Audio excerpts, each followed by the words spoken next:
Hi guys, I'm not sure how true this is all going to be, but I'm sorry if this part is shorter than my other parts. At the moment I wanted to concentrate on my what if Goku was in Naruto story, and it took up a lot of my free time, meaning I had to write out a shorter part for one what if, and this one was the one that took the bullet. It also worked out quite well because it helped me set up for the upcoming part, so I hope everyone enjoys. But with that all said and done, let's get going. We last saw our heroes arriving in Lavender Town. A young boy comes crying into the Pokemon Center, as our heroes don't take long to respond, running over to find out what's happened, the nurse Joy also joining them. The boy holds a very heavily injured Cubone, as he goes on explaining how Mr. Fuji and himself were out in the woods caring for some nearby Pokemon. The group of people wearing black attacked Mr. Fuji and the wild Pokemon. The old man tried to defend the wild Pokemon, but it wasn't fast enough, getting hurt quite bad. The wild Marowak, Cubone's mother, tried to defend him and all the other wild Pokemon, but ended up getting caught. Cubone, seeing this, tried to save its mum and got very heavily injured, and before they could catch him, Mr. Fuji called out his partner Pokemon, managing to scare off the likes of the bad guys, but he only managed to chase them into Pokemon Tower, and he's not sure what's happening. Not knowing what to do, the young boy explains how he just brought Cubone here hoping that they could help him, and says how there is more wild Pokemon who are quite injured who need some help. Hearing this, the group are shocked, but Ash and Brock already have an idea of who has done this. Straight away, Ash runs out of the door, shooting towards the tower in the distance. A confused Misty shouts out for Ash before running along behind him. Brock is about to do the same thing, but then sees how bad Cubone is hurt, and realises he might be needed here more than anything, so Brock offers up his help to Nurse Joy. The woman's unsure if she can trust him, but sees that Brock actually has a lot of good medical skills when he points out issues with Cubone and how to fix them. It's a quick exchange, but Nurse Joy knows that she can trust the breeder. So, she tells him to deal with Cubone. She is going to go out and help the other wild Pokemon, calling for her Chansey to bring some medical supplies. With the air Pokemon running out holding a relatively large bag, Nurse Joy is quick to ask the boy to show her where the injured Pokemon are, as her and Chansey chase along behind the boy. Brock starts treating Cubone, and as he's doing so, he can see the Pokemon is starting to slowly wake up. He's happy to see this, but once it wakes up fully, it starts thrashing out, trying to break free of Brock's grasp. Not wanting to put Cubone in any sort of distress any more than it's already in, he lets the Pokemon go, with it weakly standing up and holding its club towards Brock's face, making growling noises. Brock understands that the Pokemon must be frightened and tries to explain how he's only trying to help, as he shows off the bandages he wants to use to cover some of the wounds Cubone has, but the Pokemon just stands weakly for a few seconds before it passes out once again. Brock is quick to rush to its side and start helping it, but this time trying to get the job done much faster. Back over with Misty and Ash, the pair run towards the tower, making their way in and confirming Ash's fear. The people who attacked the wild Pokemon and stole Cubone's mother is the same people he fought back at Mount Moon, Team Rocket. However, this time he sees they're already being challenged by an old man, fighting them off using a Snorlax, holding off a rather large amount of rocket grunts, but it's starting to get overpowered by a strong-looking Weezing and Arbok. Ash doesn't want to waste a second, throwing out two balls, calling for Bulbasaur and Sphero to use a Razor Leaf and a Fury attack. The Pokemon respond fast, as Bulbasaur fires off a Razor Leaf, hitting Arbok, which is then hit by a Fury attack from Sphero, knocking the snake Pokemon back a few feet, getting the Pokemon off Snorlax. Ash calls out for Team Rocket to give back Cubone's mother, getting an evil snicker out of a red-headed woman, who holds a Pokeball taunting the group, asking if this is what they're after. Misty, annoyed, throws out two Pokeballs herself, calling for her Squirtle and Starmie, ordering both of her Mons to use Water Pulse. The two Pokemon are quick to follow their orders, hitting Weezing, doing some serious damage. A blue-haired man grunts at this, telling her she'll pay for that. Mr. Fuji spots the two kids and thanks them for their help, but tries to advise them this is no place for children. Ash doesn't listen to anything he has to say, saying how they're here to help, so don't worry about it. Mr. Fuji doesn't see the point in arguing with them, as the two kids now get a good look at the Rocket team in front of them. There are a lot of grunts wearing just black uniform.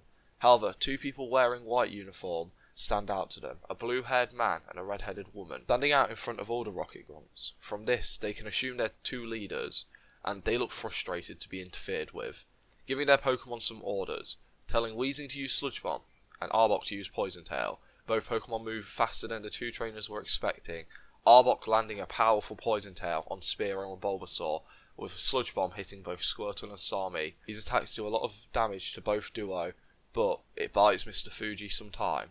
Not wanting to see these trainers' Pokemon get hurt anymore, he calls out for Snorlax to use a Hyper Beam. The Pokemon's eyes glows before it opens its mouth, firing off a huge laser attack, hitting Arbok directly.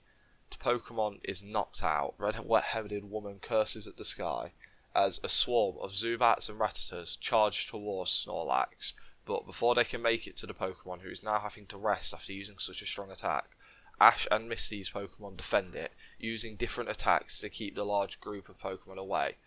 After a few minutes of knocking out these hordes of Pokemon, Ash's Bulbasaur begins to glow.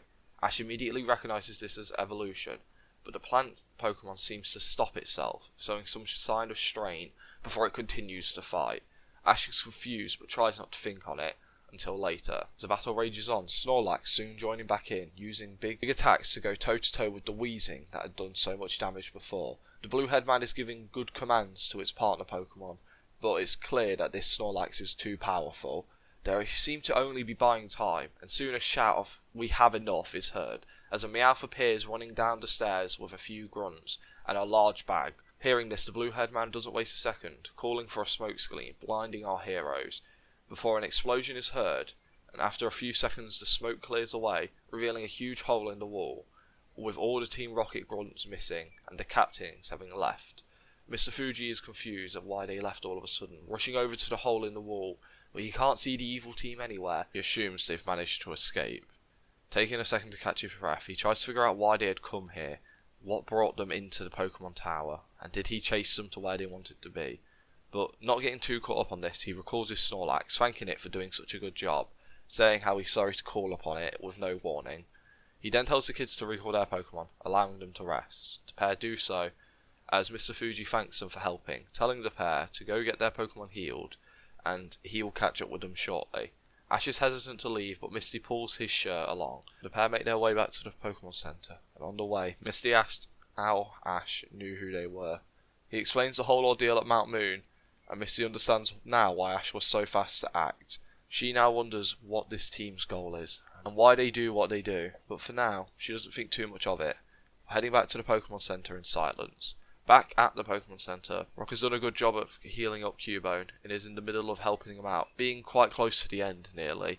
He's managed to take him out of critical condition, but he's still pretty banged up. Brock works hard to help out Cubone, as the small Pokemon wakes in and out of consciousness while getting healed. Brock tries his best to comfort it any time it wakes up, and the Pokemon seems to get less and less angry with the trainer, but it still seems to very much distrust him, and swings at him every time it wakes up. Out in the forest, Nurse Joy's managed to heal most of the Pokemon that were hurt. None of them were in as bad a condition as Cubone, but it did require some of her aid. After a short bit of healing from some berries, some potions, and some healing pulses from Chansey, most of the Pokemon are back in fighting shape and heading back into the forest. As she heads back to the Pokemon Center, arriving back at the same time as both Ash and Misty. Learning that their Pokemon were slightly banged up, she offers to heal them once she has checked on Brock's progress with Cubone. The woman walks into the medical room, while Brock has managed to stabilise Cubone, something that impresses Joy, who takes over, finishing the work that Brock had begun, but the Pewter City gym leader never leaves the room, staying present at all time, keeping his eyes on Cubone. Outside of the room, Misty and Ash sit, talking about what happened, and feeling guilty for not being able to save Cubone's mother. Misty, trying to lighten the mood, reminds Ash of Bulbasaur's almost evolution, asking why he stopped evolving. Ash, having forgotten about it, summons Bulbasaur out, who comes out still slightly hurt but mostly alright. As it looks at his friend, Ash begins to ask Bulbasaur why he stopped his evolution. As Ash and Misty learn that Bulbasaur does not want to evolve and wants to become as powerful as it can as a Bulbasaur. The trainer, having figured this out, agrees to help Bulbasaur achieve its dream, and then recalls the Pokemon, telling it to rest well. They'll begin their training to make it the most powerful Bulbasaur in the world. An hour passes as Nurse Joy walks out with Brock, having stabilised Cubone, offering to look at the two trainers' Pokemon now, while Brock walks over to learn the events which transpired. After getting a quick check from Nurse Joy, the trainers learn that their Pokemon are fine, just a little banged up. Happy to hear this, Ash and Misty try to comfort Brock, who watches over Cubone like a braviary.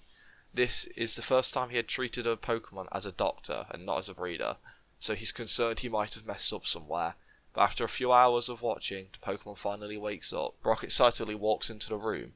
As Cubone looks at his body, seeing bandages and not being in as much pain, it feels better, but it still aches a little bit. Brock walks in the room and heads over to Cubone, trying to check if the mon's alright, but at first it swings its club towards the trainer. Brock tells it not to worry, he's not going to hurt it, he just wants to make sure Cubone's okay. The Pokemon spends a few seconds trying to act tough before the weight of what happened to its mother sinks in. It begins to cry, dropping its club. The trainer quickly walks over and hugs it, pulling it into his chest, letting it get all of its tears out. After a few seconds of it crying, Brock speaks to the Pokemon, sharing how they weren't able to save its mother, making Cubone cry even more, as Brock says how he won't stop until he's able to bring back its mother. He promises that. Hearing this, Cubone looks up with starry eyes. Brock puts on a confident smile, staring at the Pokemon. It weakly smiles back as Brock is happy to see it. Brock starts to do some final checks on the Pokemon, learning that it will be fine, just a few days of good rest will help it, and starts to move away from it, but the Pokemon latches onto the trainer's arm, and is soon being held by him. As they walk out after doing the final checks, they go into the main area where Ash and Misty give the baby some fuss before apologising. With them doing this, Mr. Fuji finally enters the Pokemon Center, looking flustered, clearly having been running around. He runs over to the gang as the old man explains how he thought he had managed to find the evil team, but he had no luck, and he figured out why they were in the Pokemon Tower. A large population of Ghost-type Pokemon, some of them very exotic to Kanto, living on the higher floors of the tower. This was something that Agatha had done a while back to make sure that trainers could experience the Ghost-type without having to use a Ghastly, something that she felt very passionate about. But he explains how a large portion of the Ghost-types up on the higher floors are now missing. Team Rocket clearly got what they were after and left soon after. He had already contacted Agatha to let her know, and she's on her way to start chasing Team Rocket down, but he believes they are long since gone. However, he's holding out hope that everything will be alright. The trio are really upset that they couldn't do more to help, but he tells them not to worry and says it's not their fault. He just didn't think that was what they were there for. It's kept relatively secret for those who don't live in Lavender Town. However, seeing the young Cubone, a Pokemon he recognises, he heads towards it, stroking its head. The Pokemon happily reacts to seeing Mr. Fuji, as the old man says how he's happy to see the Pokemon is alright, thanking Nurse Joy, but learning that Brock was the one who did most of the caring for the Pokemon, trying to break away from what had happened today. He looks towards Misty and Ash, saying how when he had called his wife not too long ago, she shared how he needs to give both Ash and Misty something for helping him out. So he extends his arms, handing over 2 items he believed would be some use to them, passing Ash a weird looking stone while handing Misty a necklace. The pair try to reject the gifts. However, Mr. Fuji tells them that not only did they earn them, but Agatha will chew his ear off if the pair don't accept it. So reluctantly, they agree. Mr. Fuji explains the items he's handing over, telling Ash that he's receiving something called an Eviolite. Since he could tell that his Bulbasaur doesn't want to evolve, he believes this item would help it in a great amount, meaning that it would be a bit more defensive than most other Bulbasaurs. Ash is happy, thanking Fuji, as he then explains to Misty that what he has given her is a Mystic Water. It will help power up the Water-type attacks from one of her Water-type Pokemon. Misty is happy to receive this, as the pair truly thank Fuji, who looks towards Brock apologising that he hadn't brought him anything. He would like to make a suggestion for the Fuji City gym leader, explaining how he should take Cubone with him, since the two have seemingly connected quite a bit over a short time. Plus, if they are going to be on the road, it would be a good bit of worldly experience for Cubone. It might also lead him back to his mother. So, he advises that Brock takes his Cubone in his care. Brock is unsure about this, looking down at the small Pokemon, asking if it would want to come along with him.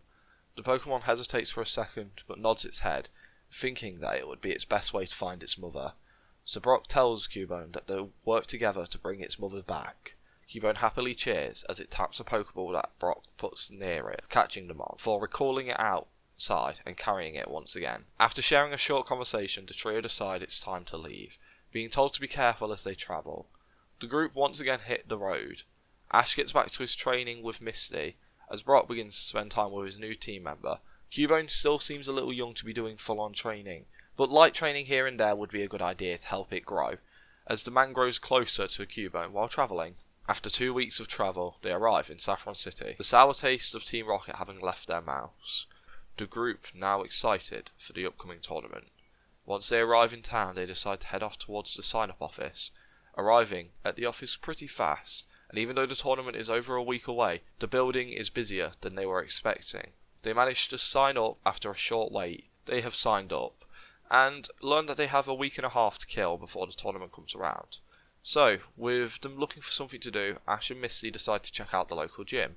Brock is a bit unsure, having heard some stories about the Saffron City gym, but they don't think too much of it, arriving to the local gym, which is quieter at the moment. It seems the buzz of the tournament has drawn a lot of trainers away from doing the gym challenge at the moment, which is fine for Ash and Misty, as they are looking forward to getting this battle done. As they enter the building where they are met by Sabrina, the woman stands there talking to one of her assistants, who is holding a clipboard. They manage to catch the tail end of a conversation of Sabrina telling her assistant to make sure the second place egg is ready. Hearing this, Ash and Misty's ears perk up a little bit, but Sabrina notices them, telling her assistant to run along. She'll catch up with her shortly.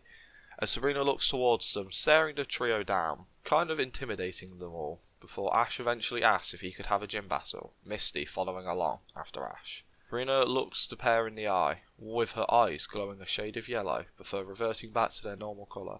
She retorts that even if she was to hold back and only use one Pokemon, and them use all of their team, they would not stand a chance against her.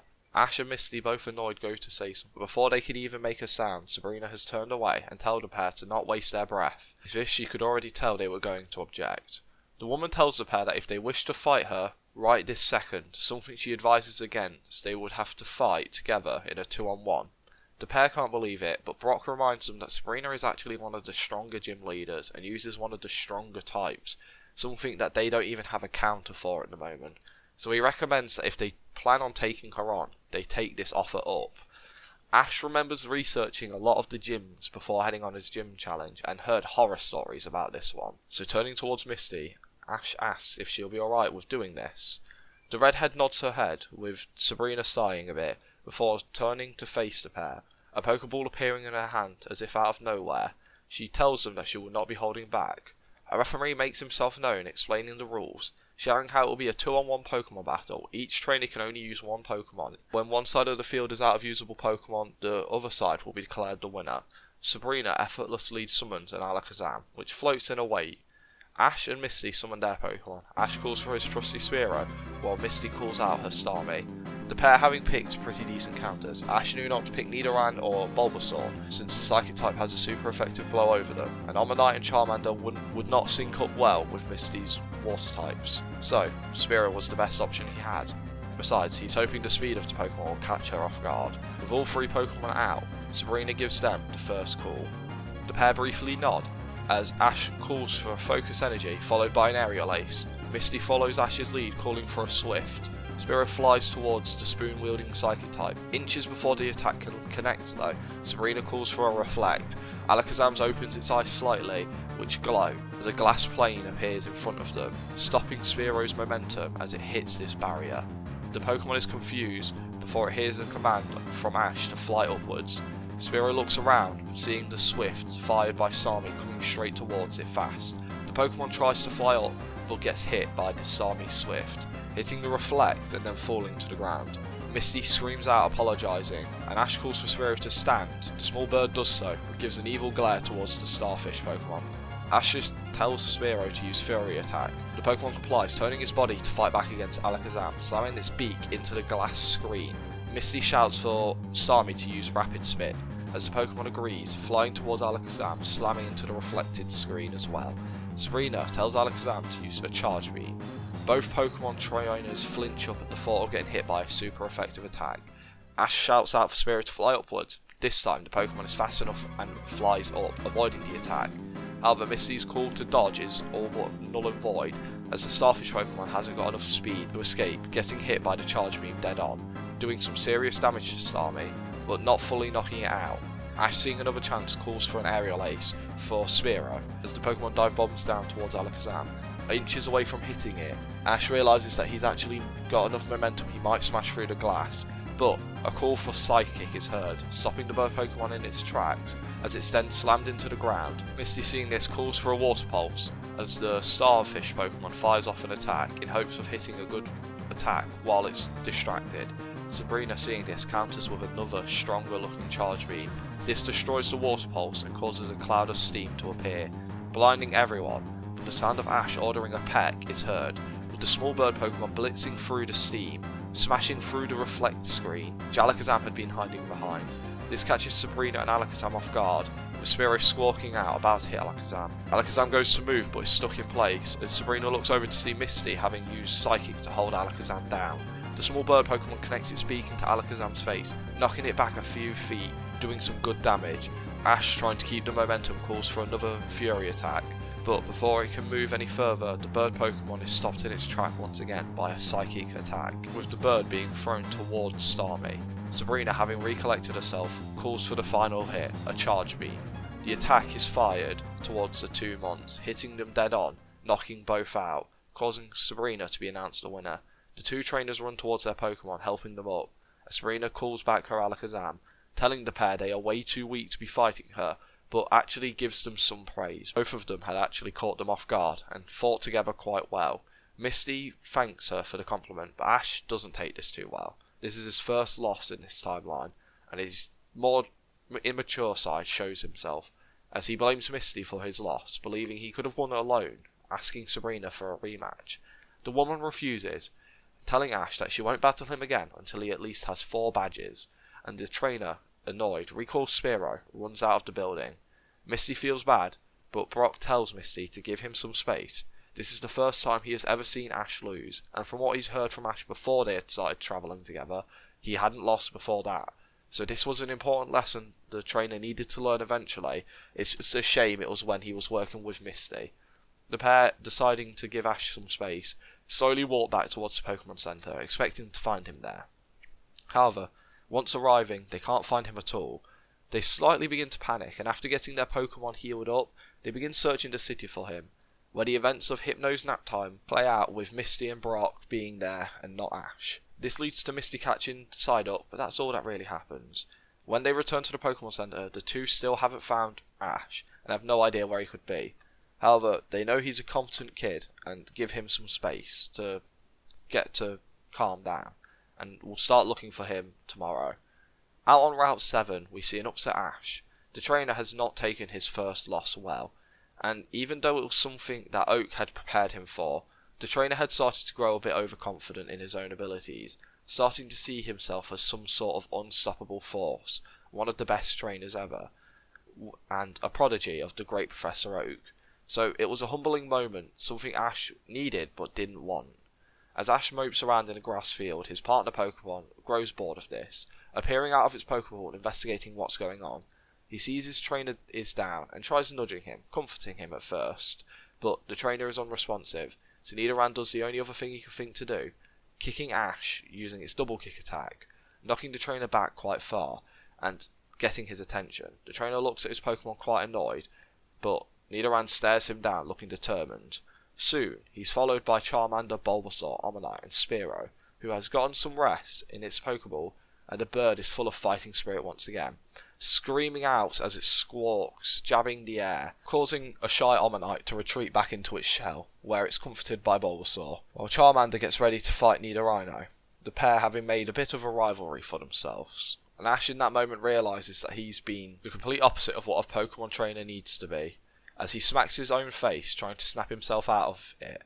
This being partly effective, Ash stands up screaming how for the next few days he and his team are going to train out here alone, and hopefully they'll head back to the city and win the entire tournament.